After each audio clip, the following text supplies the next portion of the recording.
There was a priest at St. Meinrad when I was studying there who was known to be a little flighty, to say the least. And there was an occasion where he was celebrating Mass for the school community, and he had the flagon of wine. It was the preparation of the gifts. He had the flagon of wine and was pouring it into the main chalice. And I don't know what happened, but he kind of checked out. His mind drifted to something else. He started thinking, I don't know, pondering the mysteries of the universe, or thinking about what he was going to have for lunch. Who knows? But while his mind was elsewhere, his hand was still there. And it was pouring this flagon of wine into the chalice, then over the chalice, then over the altar, and then onto the floor until somebody finally stopped him and pulled him back to reality. I was thinking about this image because we hear in our readings this morning this sense of abundance, this sense of God pouring Himself out for us.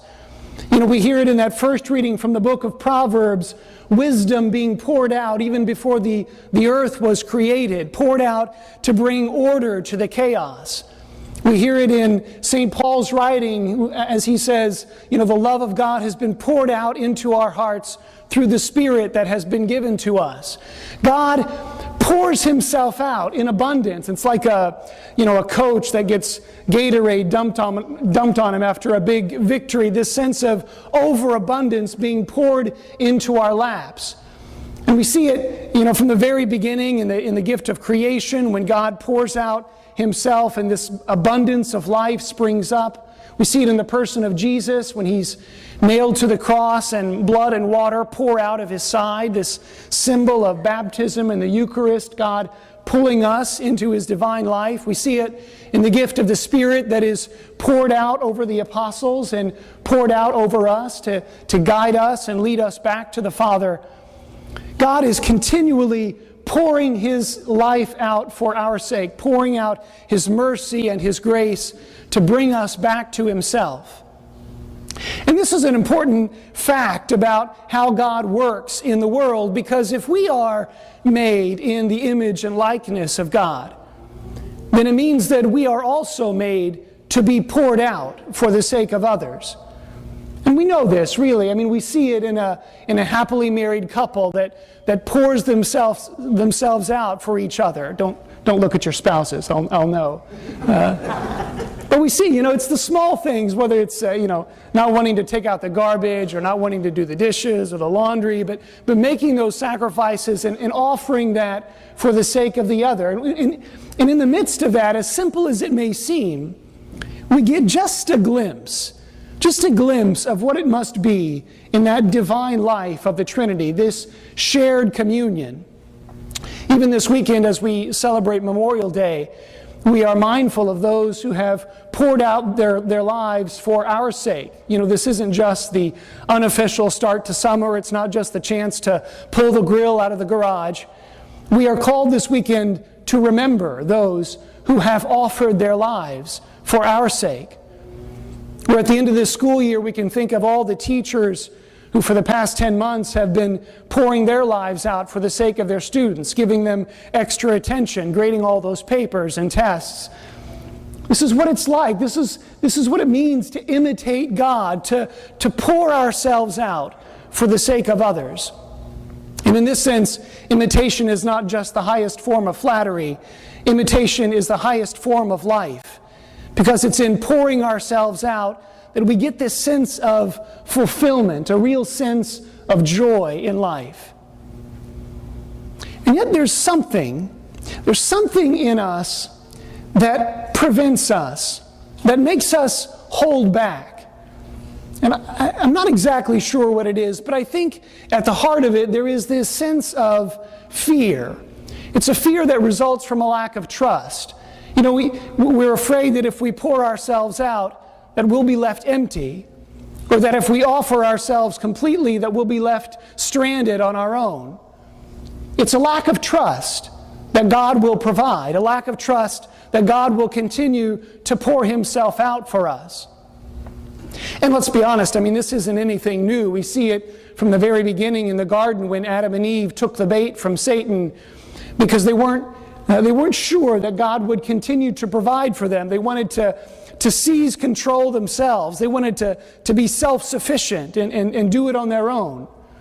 We see it in the people of Israel as they're wandering through the desert after God has freed them from slavery. Still, they don't trust. They don't believe that God will continue to provide for them. We see it in Moses, who makes it to the edge of the promised land, but never in it, because he loses faith. He lacks trust that God will continue to provide and pour himself out. My friends, this is the difficulty for us. This lack of trust within us that results from original sin, a lack of trust that God will really provide for our needs. And so we have to continue to really struggle against this, to work against this, to really build that relationship knowing that God will provide for us. Because really, these are the two alternatives that God gives to us. This invitation to share in the life that He pours out for us, to share in the divine life of God. I mean, this is an amazing invitation to participate in the inner life of the community, this community of love that is the Trinity. God is inviting us to participate in that life. And yet so often we say, I'm not sure. I'm not sure God will really be true to His Word. And so we go another route. We decide to try to be self-sufficient. We decide to try to do it all our own, to gain control for ourselves and be strong and independent. And then we end up putting ourselves in this little isolated bubble where we are separated and distant from other people. It's so interesting when we put them side by side, the obvious choice that is best for us, to participate in a life that goes beyond any life that we could manufacture on our own.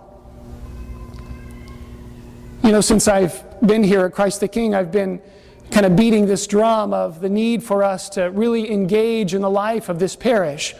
And I want you to know that I'm not doing this because I think we have some sort of ministry quota that we have to fill. I'm not doing it because I'm keeping track. I don't have a list somewhere that has everything that everybody's involved in. I'm interested in us being engaged in the life of this parish because all of you have been blessed.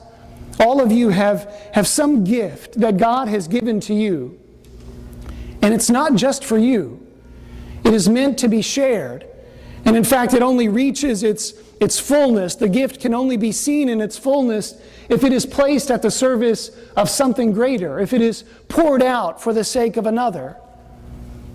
And if we can do this, if we can share what we have been given, if we can engage in the life of this community, then this community can be an image of the community of love that is God Himself. That we can be a presence in this world, in this community. We can show forth the presence of God by the way that we are willing to pour ourselves out for the sake of others, to build others up and to help them to recognize the ways that they have been gifted. But it only happens if we are willing to take the responsibility for ourselves, if we are willing to recognize what it is that we have been given and place it at the service of something that is far greater than any of us could do on our own. May God help us on this Trinity Sunday to participate in the life of God by using what we have been given and sharing it with those who are in need.